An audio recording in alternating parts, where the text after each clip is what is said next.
The ocean is a graveyard, and some of the bones belong to monsters, real ones. Down below, where the sun don't shine and the pressure could crush a submarine like a beer can, that's where the real history of this planet is buried. Not in some dusty museum, but in the cold, dark belly of the deep. We're talking creatures that'd make a great white look like a guppy. First up, we got Dunkleosteus. Picture this, a fish the size of a school bus, armored like a tank, with a face only a mother could love. This thing was 20 feet of bone-plated terror, built to rule the Devonian seas 360 million years ago. Now forget teeth. Dunkleosteus had these bony plates that sharpened themselves every time it opened and closed its mouth. And let me tell you, this thing could bite. Scientists figure its jaws snapped shut with over 8,000 pounds of force per square inch.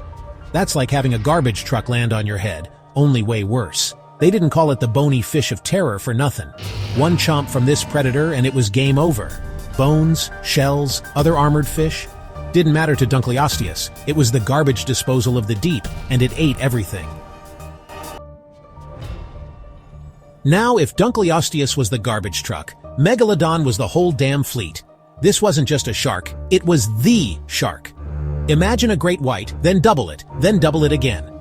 We're talking up to 60 feet of pure muscle and teeth, the biggest predator to ever terrorize the ocean. From about 23 to 3.6 million years ago, this thing ruled the waves. Its bite force?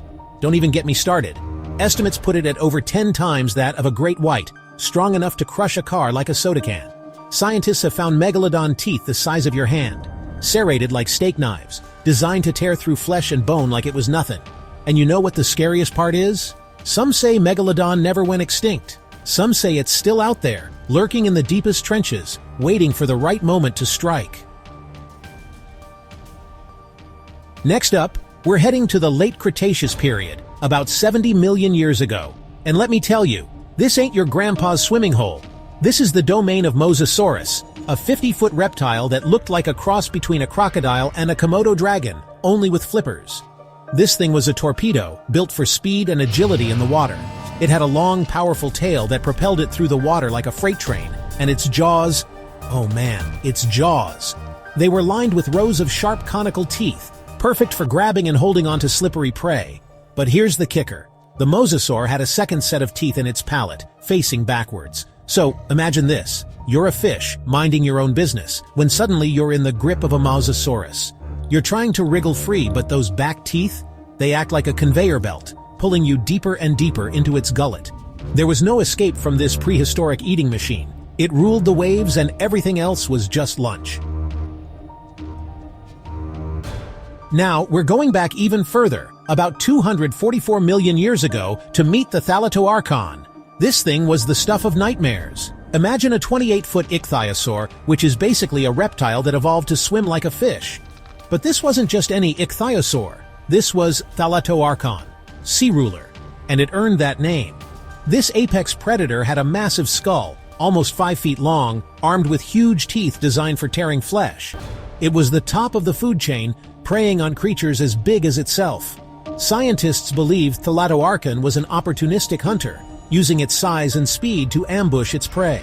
It would lie in wait, hidden in the depths, before exploding from the darkness like a torpedo, jaws agape, ready to swallow its victim whole.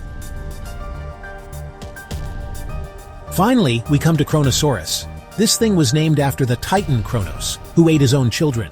And let me tell you, the name fits. We're talking about a massive pliosaur, a type of marine reptile that lived during the early Cretaceous period. Picture a creature with a 30-foot-long body, a neck thicker than a man, and a head the size of a small car. Its jaws were lined with teeth up to 11 inches long, each one sharper than a butcher's knife. Chronosaurus was an ambush predator, using its massive flippers to propel itself through the water with surprising speed. It would lie in wait, hidden in the murky depths, before launching itself at its prey with terrifying force. And once those jaws clamped down, it was all over. Chronosaurus would tear its victims limb from limb, leaving nothing but a trail of blood and bone in its wake. Most of the ocean remains unexplored, dark, unforgiving, and sonar sometimes hears things, huge things, moving in the black, things that could be anything, or nothing, or maybe, just maybe, they're the echoes of giants, the ghosts of predators long gone, or maybe, just maybe, they never left at all. Would you dare dive if one of these monsters still waited below? Tell us in the comments, like this video, and subscribe to Extinct Empire before they rise again.